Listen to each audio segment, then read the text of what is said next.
Hey, this is Michelle, and you're listening to Words with Michelle, the podcast, a show where I sit down and have conversations with influencers on a range of topics, anything from natural hair, employment, discrimination, food, relationships, and everything in between. So sit back, relax, and enjoy. If you want to send me an email, hit me up at michelle@wordsmichelle.com.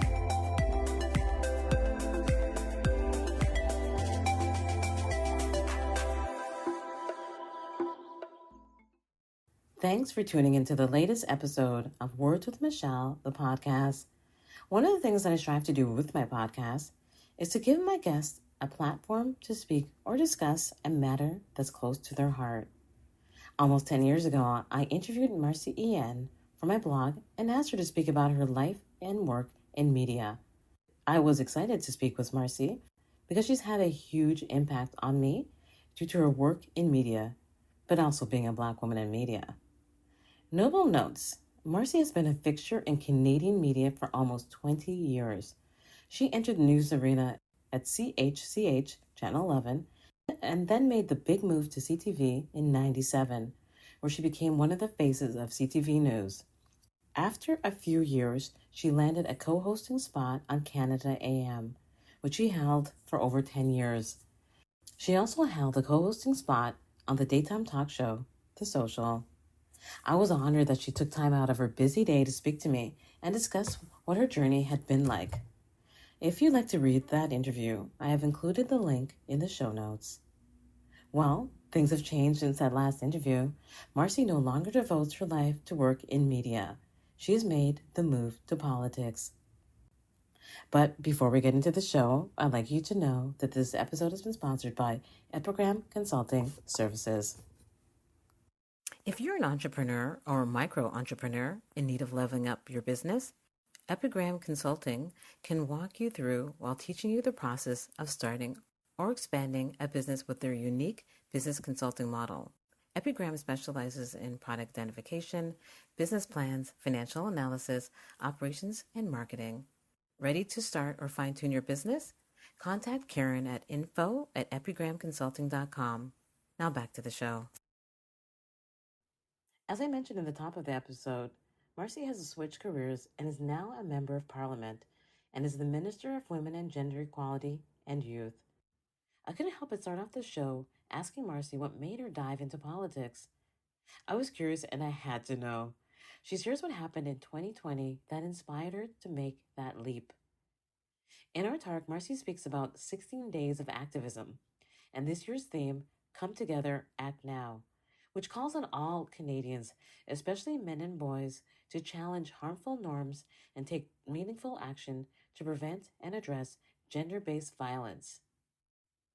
This is a global campaign that unites people to speak out against violence and drive change. It began on November 25th and runs until December 10th. Marci spoke about what actions will be taken. I also asked about supports for BIPOC women and their families. Instead of asking my guest to provide a bio, Marci and I catch up and she shares what has happened since our last conversation. Thanks for being on the show, Marci. Okay, great. So again, I want to say thank you for this. I feel very honored that I get to sit down with you.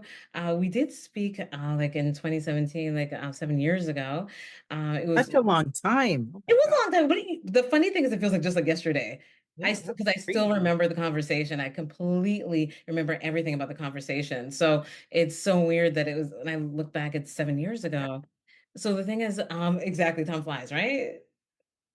So the Crazy. last time we Yeah. spoke, in our first interview, I was very proud to like highlight you for your many years in the media. Now we're speaking about you in politics. How did you make that transition? It wasn't a transition that I ever planned on making. Mm, It was something that kind of came about in a weird and wonderful way. I, in 2020, was on the social at the time, talk show, mm, with my very, very good friends and was doing well and liking it and liking that it was different from news and that it was more opinion based. And so there are people who said to me during that time, we thought we knew you, but we are just getting to know you now on this show because we're hearing so much about your family and your life and your opinions. And so it was a really, really amazing thing. But George Floyd died in 2020, and I started having conversations with myself about how I was serving and if I might be able to do that better. I didn't know where I wanted to be, but it just felt it was a moment for so many of us. And it was a reckoning. And I just thought, is this where I need to be? Is this where I need to serve? I thought I was serving well with my microphone, but I really was just uncertain. And several months later, I got a phone call from the Prime Minister's chief of staff. I was driving to work one day, and she said, might you consider running for us? And I said, what do you mean? I mean, this is nothing that I ever thought possible.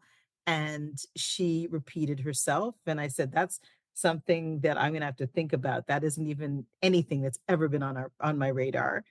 And so I took several weeks, didn't get back to her. I just kind of put it out of my mind, but it was still there. And then I was sitting with my daughter some weeks later. I will never forget this. We were at a restaurant and the phone rang and somebody on the other end said, is Ms. Ien there, please? And I said, speaking, and it sounded very official. And then she said, the prime minister's on the line.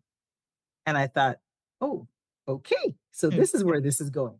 So the prime minister then said hello and had reiterated what Katie had said, Katie Telford had said several weeks prior, and in them, wanting me to consider running for the Liberal Party and running in the riding of Toronto Centre downtown. And I was a little bit beside myself. The finance minister, Bill Morneau, had held that seat and then had left. And so it was open and there was a by-election. And I thought, oh boy, I said to him, I'm very, very squeaky, Prime Minister. I've interviewed him. I had interviewed him several times. I said, I'm very, open about things. I'm a little bit feisty and I'm not planning on changing anytime soon. And he said, well, Marci, that's exactly the kind of voice this country needs. I said, well, I'm going to have to talk to my kids. And so I did. And it was Blaze who said, if not you, Mom, who? And I said, okay, Blaze, here we go then. And I was thrust into a month-long by-election, which I ended up winning. And then it was just months after that there was a general election, and I won that too. And then after that election, I was appointed to cabinet.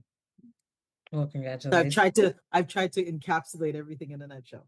Yeah. Wow. Well, and I could see it though, because when you said something in the first interview we actually did, and I realized you're pretty much a humanitarian. So you're for the people. So I mean, you literally said something you said in our first interview.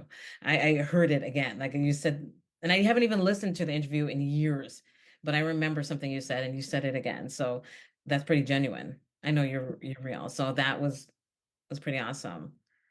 So we are here for a different reason, and not the media. Like I said before, we're going to be speaking about the 16 days of activism. Mm-hmm. So how do you plan? So just jumping right in. So how do you Mm-hmm. plan to challenge the harmful norms and take action to prevent and address gender-based violence? Or just speak about the 16 days of activism if you want to preface that. Yeah. Why don't I start with the theme? And this year's theme really um, resonates because it is come together and act now. Mhm. And come together means everyone. There's a woman dying, inside of 2 days in this country, and at the hands of an abuser. Um, and that's way too many. And so come together, act now means all of us. And by and large, women aren't hurting themselves. So that means this is very much a call to action with regards to men and boys. And that's a very, very important part of this. And there are some amazing organizations that are doing that work. So these 16 days are rooted in acknowledging that this is a pervasive problem that hasn't stopped and continues to rise, actually, but that this isn't about preaching to the converted, about just women. It's a call to action for every member of society and also for people to speak up. The come together part means if you've got a neighbor and you know something's happening, or you've got a friend, or you've got a coworker, it means speaking up. It means not ignoring. It means trying to help in any way. It also means centering the voices and the leadership of survivors. And I'll tell you, Michelle, there's so many amazing organizations that we support. Wage does through our ministry and through our department. And I find by and large, when it comes to grassroots organizations that support survivors, many of the leaders, the leadership in those places are survivors themselves. So they have made sure that they're there to help those whose paths they know very, very well. So 16 days really is about education, it's about learning, it's about action, it's about activism, and it really is about highlighting the investments that we've made to promote, healing and assistance to people that have been um, hurt and so badly hurt through this scourge of gender-based violence. So how will victims be supported? Like, what will you plan to do for the victims? So it's what we have been doing. Mm. And it's what continues to be done, and it's highlighting that. So, the first ever National Action Plan against gender-based violence was launched a couple of years ago, and it was launched in partnership with every province and territory. So, it took some negotiating and Mm. sitting down with my counterparts across this country to get this deal done. But basically, it's $500 million, and each province and territory puts money towards this. We put money towards this. And then grassroots organizations are the benefactors of this.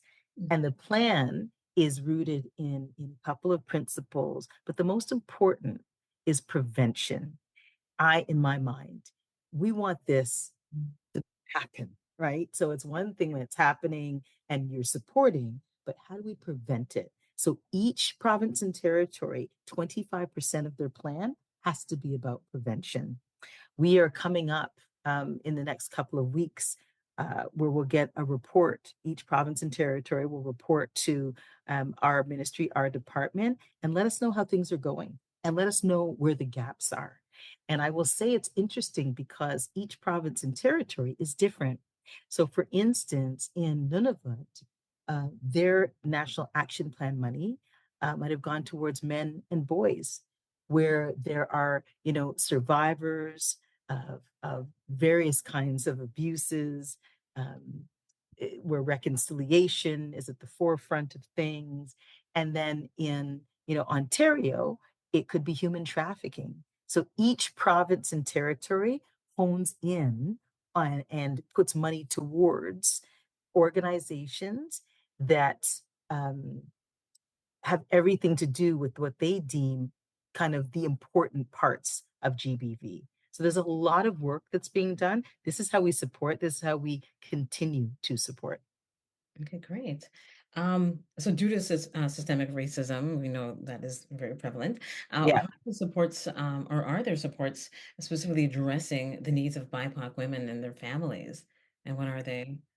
Yeah, so this is a great question. And when I talked about the tenets of the National Action Plan to End Gender-Based Violence, one of them specifically talks about racialized, indigenous, people of color, and how plans need to be rooted specifically geared towards those populations. And so when I think about places like Women at the Center. This is a Scarborough-based organization run by a woman named Neka McGregor. She is amazing in that she's a survivor herself. And so she's built programming that is survivor focused, survivor led, because NECA said to me, we know what we need. We know what we need. We know how we need to support. And this is a Black woman doing this work.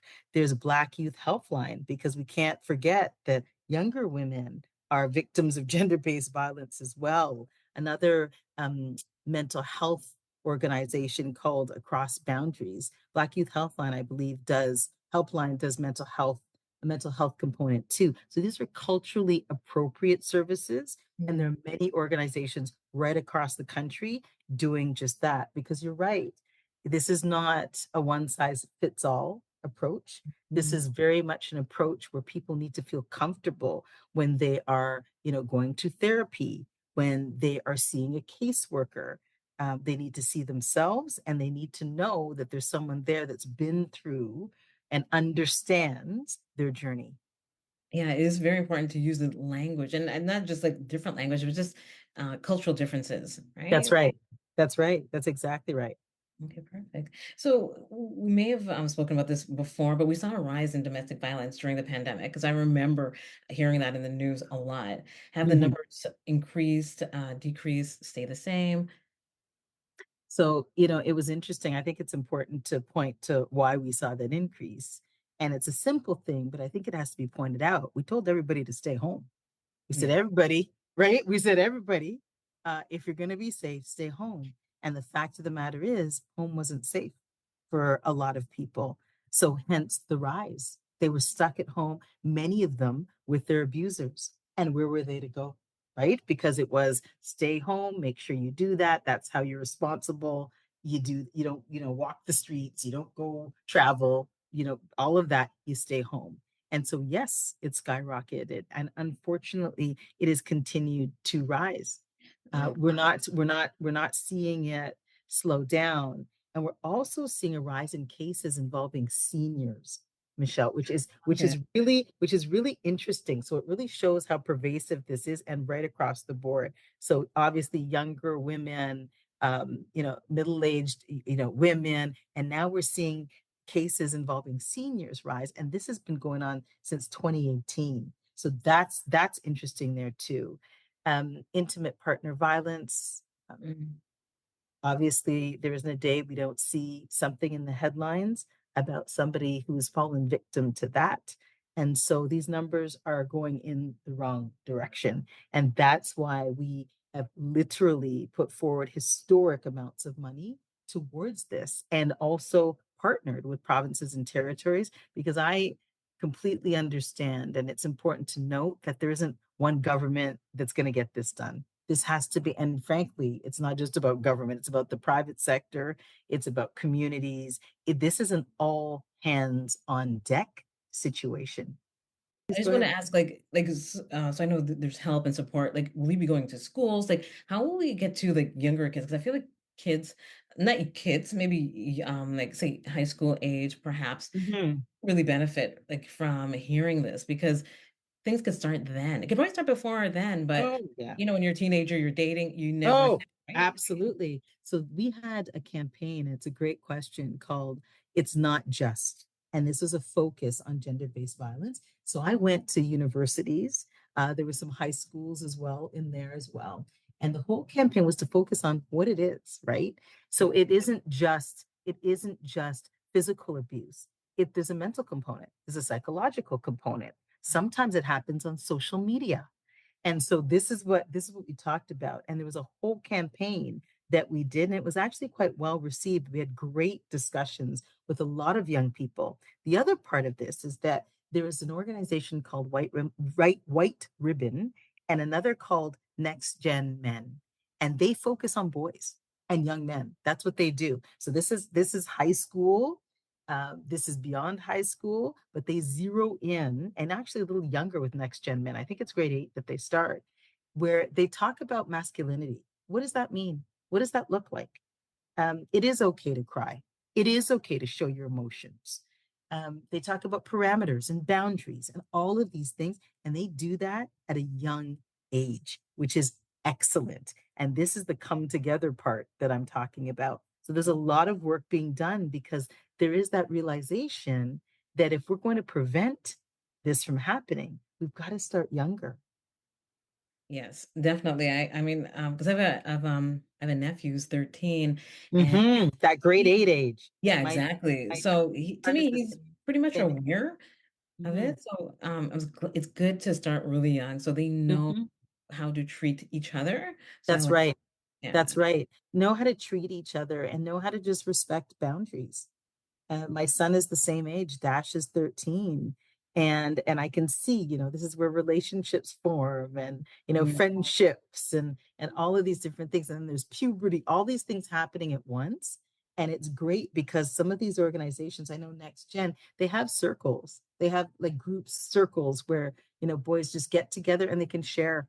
And, nothing's off base, nothing's off topic. They can just share how they're feeling, what's going on, and just have a place where they are accepted.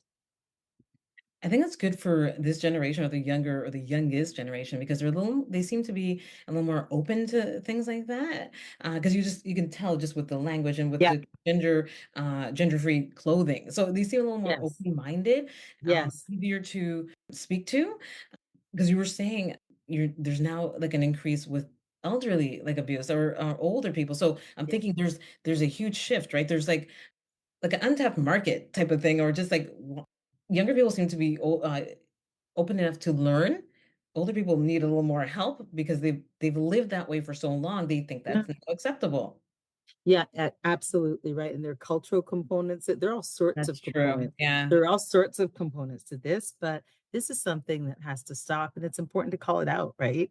Family, it's not acceptable for family violence to be on the rise in this country, and it is. And it's the most susceptible, it's the most vulnerable of us that are victimized by it. I mean, when you see seniors and those numbers rising, those are the most vulnerable. It's seniors and kids, right? Young people that are the most vulnerable in our society and that are now being victimized this the same way. It speaks to maybe the pressures that we face. Again, there are cultural components. It speaks to a lot of things.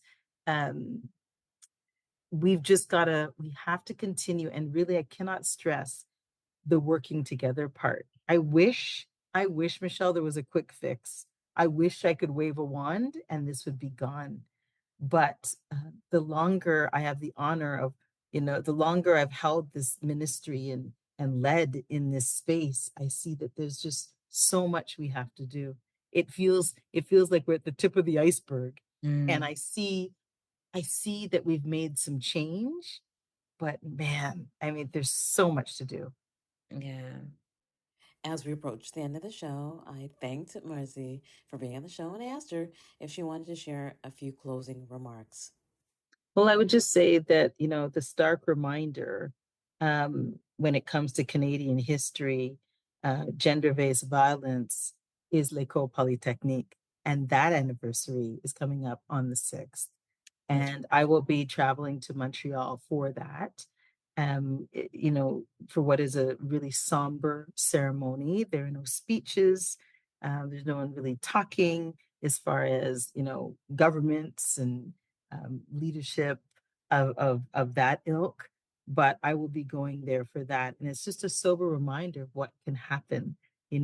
So many years ago, in a classroom in a university, men and women were divided. The men were told to go this way, the women went this way, and then they were shot. It's unconscionable, but this is why we do the work that we do. This is why we do what we do.